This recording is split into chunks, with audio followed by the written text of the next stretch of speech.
Jack Gold, ex policía estadounidense de la ciudad de Nueva York, trabajó 26 años como agente encubierto de narcóticos, lo que le permitió conocer las verdaderas dinámicas del tráfico de drogas en las calles.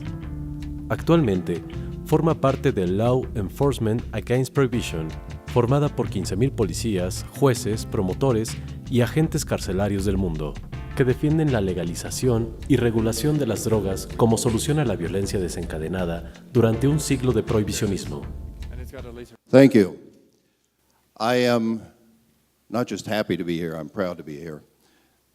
I've attended maybe 100 of drug policy conferences over the last 10 years, and this is far and away the best of any of them. So I really appreciate the invitation.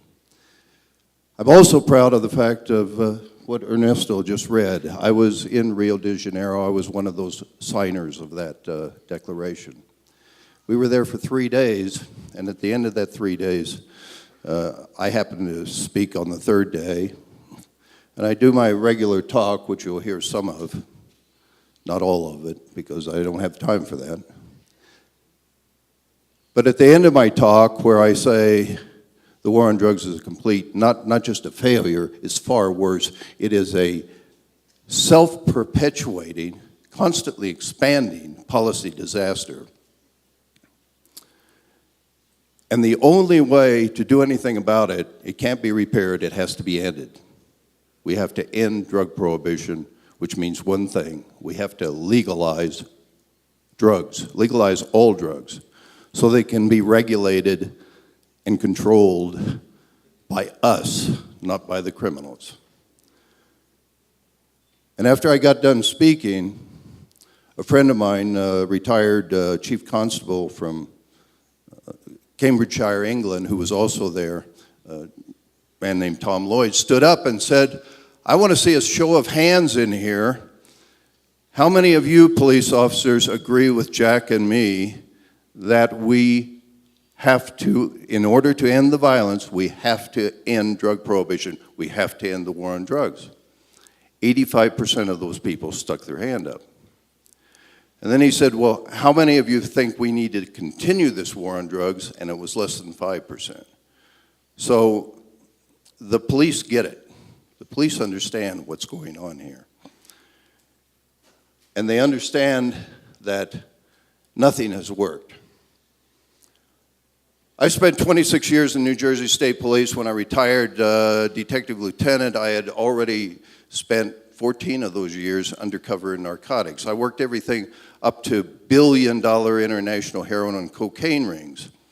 But that's not the way I started. I started arresting young kids on the street for smoking pot.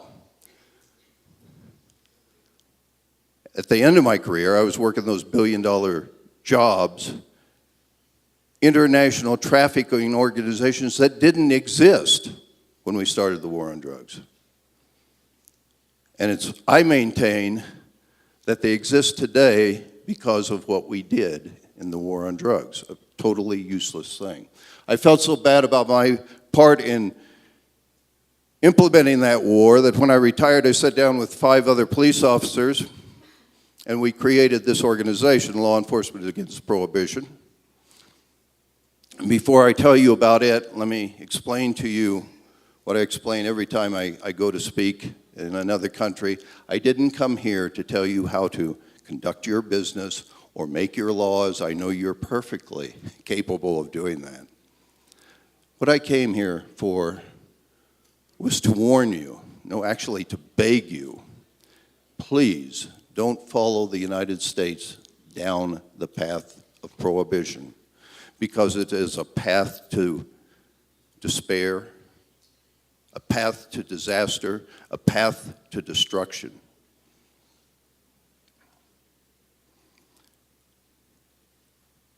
We sat down and we said, what should police officers really be interested in doing? And when we boiled it down to the essence, we came up with 4 things. We should be interested in reducing death, disease, crime, and addiction. And sadly, folks, all 4 of those categories are just made infinitely worse by the war on drugs, so that wasn't what we wanted at all. What we decided, we do want is reflected in our name. We want to end drug prohibition just like we ended alcohol prohibition in the United States in 1933. Because as law enforcers, we understand the day after we ended that terrible law, Al Capone and all his smuggling buddies were out of business. They were off our streets. They were no longer out there killing each other to control that very lucrative market. They were no longer killing us cops charged with fighting that useless war. And they were no longer killing our children caught in crossfire and drive-by shootings, all the things that we experience today. So if you want to end the violence, you have to legalize the drugs. And then once we regulate those drugs, some other wonderful things will happen. We can end overdose deaths. Nobody dies of an overdose of drugs. I lived 14 years on the street with those folks. They don't die of an overdose of drugs because they shoot more and more dope. They die because they don't know how much of that tiny package of powder they're buying is really the drug and how much is the cutting agent. Too much drug and you're dead. And in an illegal, unregulated market, they will never know. So we could save all those lives. We could prevent half of all potential cases of AIDS and hepatitis. According to the Center of Disease Control in my country, they say that 50% of all new cases can be traced directly back to intravenous drug users sharing needles. And of course, if these things were legal, they wouldn't have to do that. And then, once we start treating drug abuse as a health problem, instead of a crime problem, we could actually help these millions of mainly young people that we're arresting, whose lives we are destroying by arrest and imprisonment and sacrificing on the altar of the drug war. Today, leap 10 years later,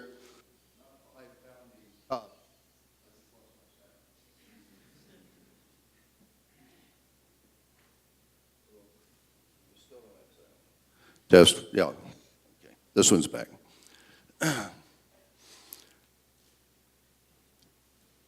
We're not just 5 founding police officers. We're now 50,000 police, judges, prosecutors, DEA, FBI agents, and supporters in 86 countries. I joined the New Jersey State Police in 1964. That picture in the upper left-hand corner is a picture of when I graduated that year. Well, excuse me. Actually, the picture right below it is when I graduated from the Narcotic Bureau. That's one of the better pictures. I tried to keep the bad ones off of there. It was in 1970 when I went into narcotics. That was the beginning of the war on drugs. The war on drugs was actually coined and created by Richard Milhouse Nixon in 1968. Had nothing to do with drugs. Had everything to do with the fact that this politician was running for the presidency for the second time. And he thought this time it'd really be nice if he could win. Now he knew if he was a strong anti-crime guy, it'd give him some votes. But boy, if he could be in charge of a war on drugs, if he could instill fear in the hearts of American voters, how those votes would pour in. And he was right. He was elected. And in his first year in office, he got the U.S. Congress to pass massive funding bills to give money to any police department willing to hire officers to fight his war on drugs. Let me tell you how large these things were. When I joined the state police in 1964, we had 1,700 troopers. We had a 7-man narcotic unit. Always seemed perfectly adequate for the job we needed to do. 6 years later, we had exactly those same numbers until October of 1970 when I went in, when overnight we went from a 7-man narcotic unit to a 76-person narcotic bureau. We enlarged the size of one unit in police doing one job by 11 times its size. And as you all know, when you do something like that, the expectation is that in the coming year, we're going to make 11 times more arrests. And we were literally off to the races. It wasn't an easy job in 1970 for a lot of reasons. For one, we really didn't have much of a drug problem in the United States in 1970. As a matter of fact, if you go back and look at the statistics, you'll find that the likelihood of anybody dying in the U.S. as a result of the drug culture that year was less than the likelihood of them dying from falling down the steps in their own house. It was less than the likelihood of them dying from choking to death on their own food at dinner.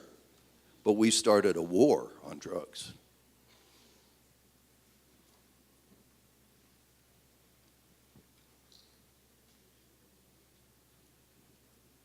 So we hit the streets. 25 of us were chosen as undercover agents. I was one of them. That's where I spent next 14 years of my life. There weren't drugs everywhere like there are today.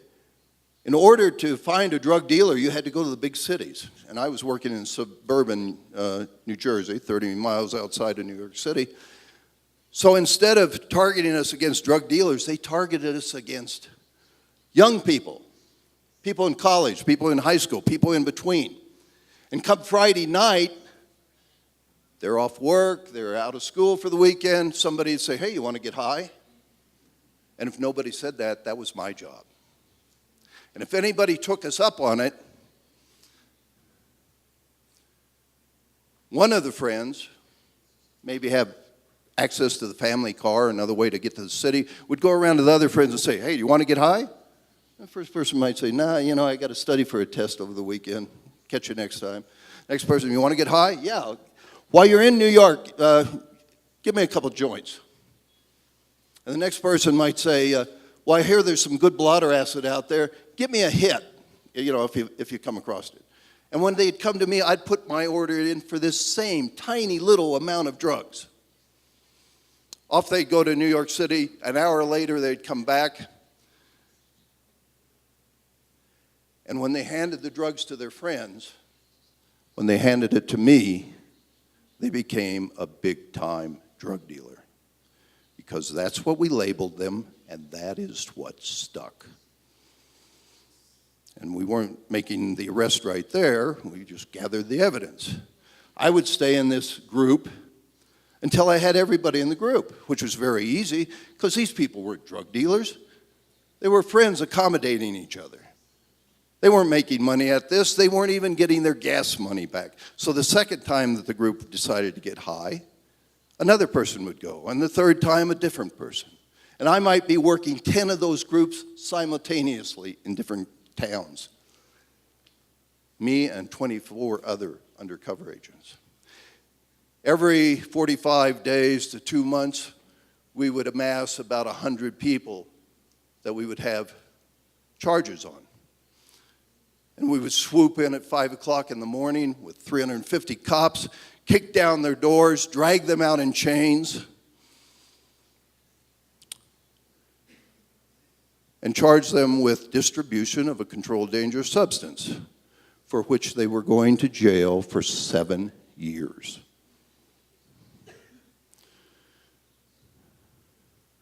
Let me tell you, when we started, we didn't have much of a drug problem. But 3 or 4 years into it, we had a tremendous drug problem. Why? Because once these people were arrested, once we got them down to headquarters, we'd already called the reporters. They were there with their cameras to take their pictures, splash them all over the front page, destroy any credibility or respectability they had in their neighborhoods. And when we got them all lined up against the back, my boss would come out and say to those reporters, you see that? You see that? There's 100 major drug dealers we took out of your community. And the reporters would go and write these inflamed, horrible articles scaring the hell out of all the citizens. And the cops would say, my boss would say, this is the scourge of the earth. This is going to destroy society as we know it. We need more money for police. We need more cops on the street. We need harsher laws. And we got all those things, all of it. Every year, we threw more money at it, hired more police, made more arrests, and it's all a failure.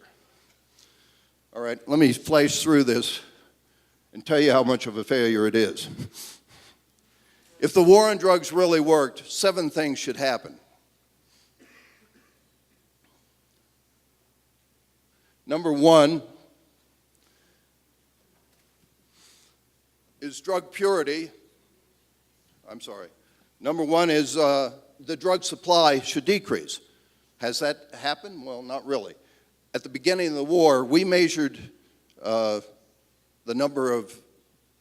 size of our drugs that we seized in pounds, and in a minute I'll tell you the difference between then and now.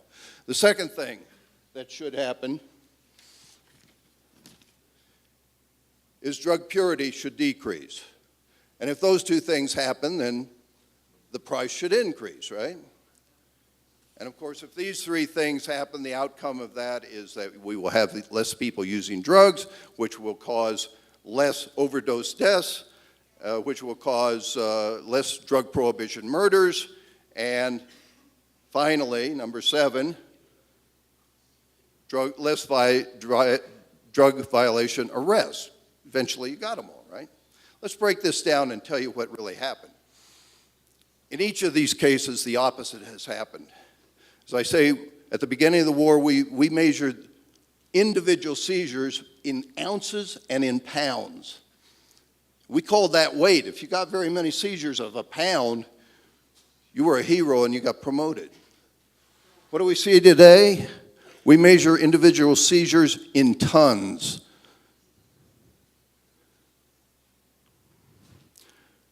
10 tons of heroin, 1 seizure by U.S. law enforcers. 20 tons of cocaine, 1 seizure by U.S. law enforcers.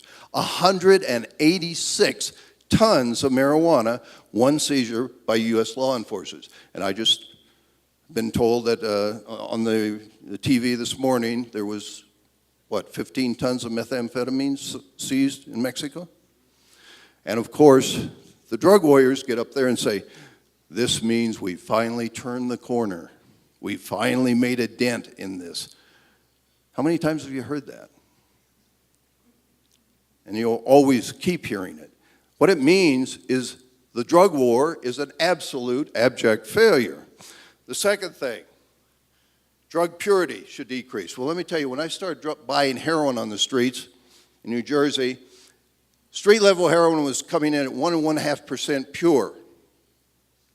Today, Federal Drug Enforcement Administration, DEA, tells us street-level heroin is coming in at 60% pure. That's a problem 40 times greater than it was. Drug prices should increase then, right? Actually, according to DEA, the price for cocaine has dropped 60%, the wholesale price, since the beginning of the war. And the price for heroin, I'm sorry, this should say heroin, has dropped 70% since the beginning of the war.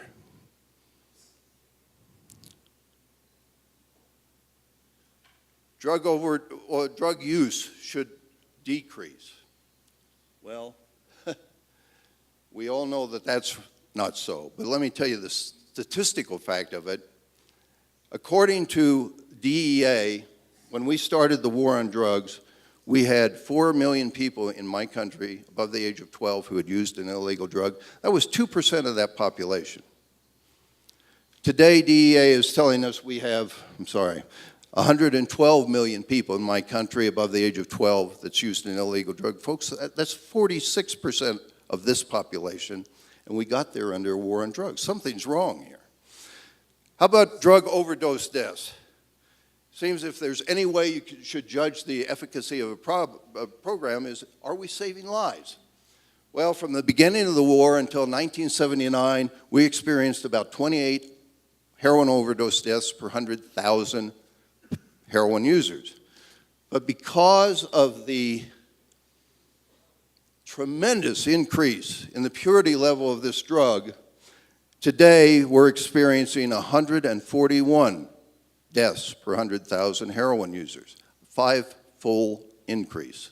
Something's wrong here.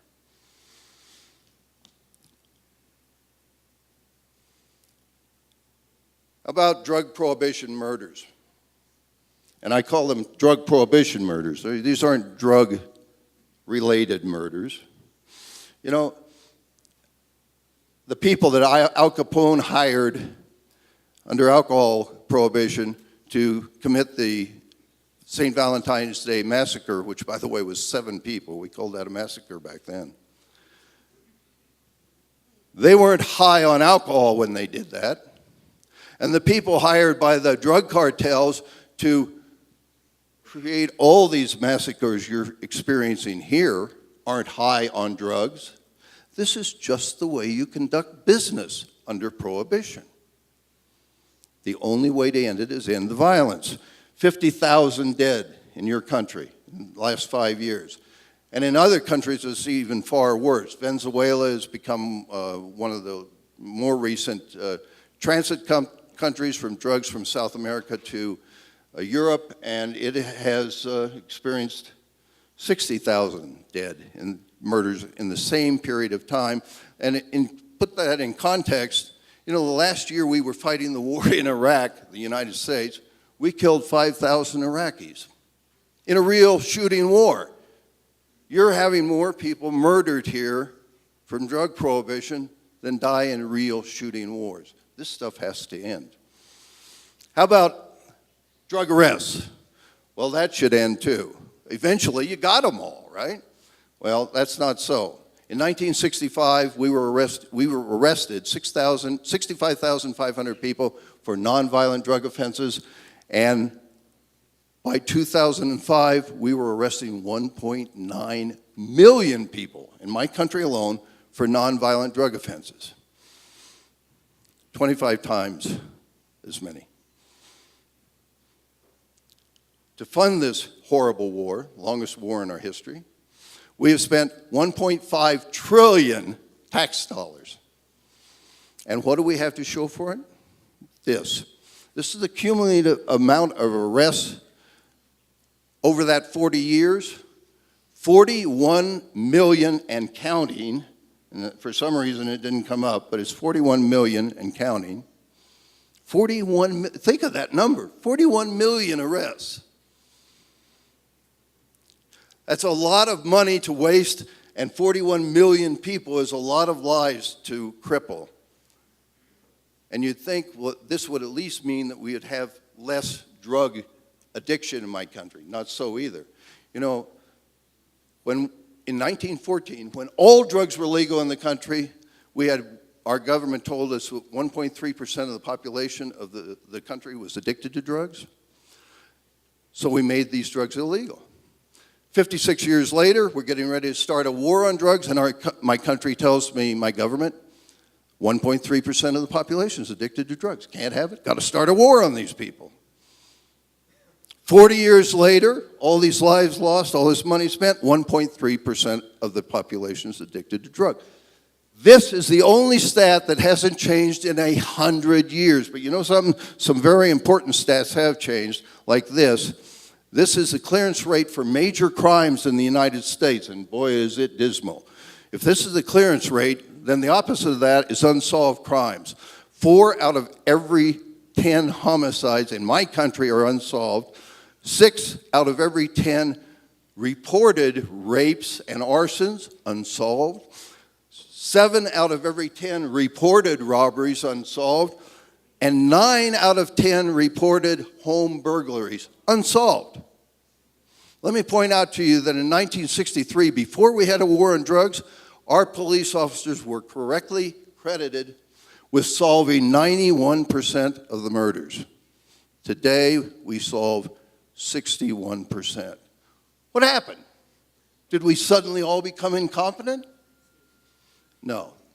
The 50,000 judges, prosecutors, and police at LEAP believe this is because today our police are required to spend so much time and energy chasing around a bunch of nonviolent drug offenders that we no longer have time to protect our citizens from violent criminals, from child molesters, from things that really count. And we say, let us get back to doing what we do best, protecting you from me, protecting people from each other.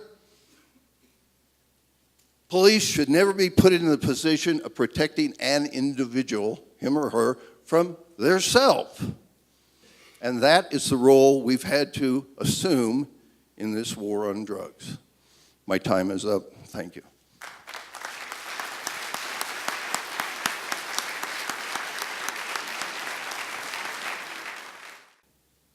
First question has to do with, it just says solution, question mark. Well, there is a solution. The solution is to remove the profit motive. Let me explain to you what happens when you prohibit a drug. And it doesn't matter what drug it is, any drug. The first thing that happens is you create an underground market for that drug that's instantly filled with criminals. And the second thing is even worse. Now that the drug is illegal, it becomes dangerous to produce and supply. And that very danger increases an artificially inflated value for that drug, a value that is so obscenely high that between where they're produced mainly in developing countries and where they're sold in the US or Europe, that value can increase by more than 17,000%. And think of what we're talking about here. Basically, we're talking about weeds. I don't care if you're talking about marijuana from a cannabis plant, cocaine from a coca bush, heroin from an opium poppy. These are just weeds. They can grow any place in the world, and they're so hardy. You know, those of us charged with destroying them, we go and pull them up by the roots or cut them off or go fly over them and spray them with poison. And we also spray the campesinos that are growing them. We don't worry about them because they're only third world people. But we poison them, we poison their other crops. But my point is, these things are so hardy that they just pop right up again. You don't even have to tend them. And because they are so prolific, they have zero value until we say they're illegal. So if we legalize these drugs, the value of these things drops down to almost nothing. It wouldn't even be worth it to people to sell it on the street. So my solution is legalize all the drugs, regulate and control the drugs. Today, as you heard the other day from Judge Gray, control and regulation of the drugs is in the hands of the criminals.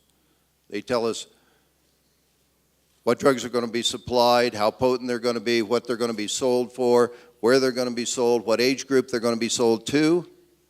And when they decide to sell to 10-year-old children on our playgrounds, by God, that's what happens. There's only one way to end this: legalize the drugs.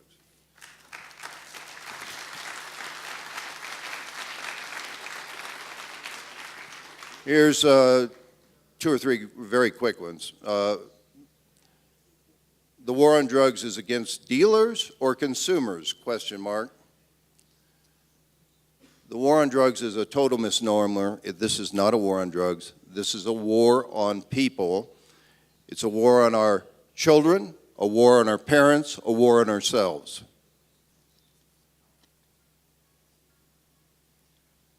Do you think most of the users of heavy drugs are casual users and therefore active members of society? Absolutely.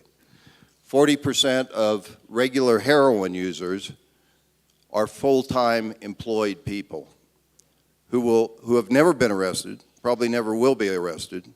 Sadly, they're all fairly well-off white folks because the racism behind the war on drugs is as bad as it can get. In the United States, to have a more racist policy than the implementation of this drug war, you would have to go back to slavery.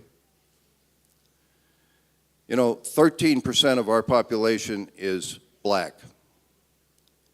But who gets arrested? 37% of all the people arrested for drug violations are black. And the statistics show us that black folks are slightly less likely to use or sell drugs than white folks. Who goes to prison in my country? 60% of all the people serving prison sentence for drug violations on the state level are black folks. 81% of the people in the federal prison system for drug violations are black folks. They're only 13% of the problem. And when we're one of the most punitive countries in the world. We imprison 1,009 people per 100,000. In all of Europe, they imprison about 150 per 100,000. And that's bad enough. But when you break this down by race and gender, you find out that we imprison white men at the rate of 943 per 100,000, and black men at the rate of 6,667 per 100,000, 8 times as many. They're less likely to sell, they're less likely to use. This is the most racist policy I've ever seen in my lifetime.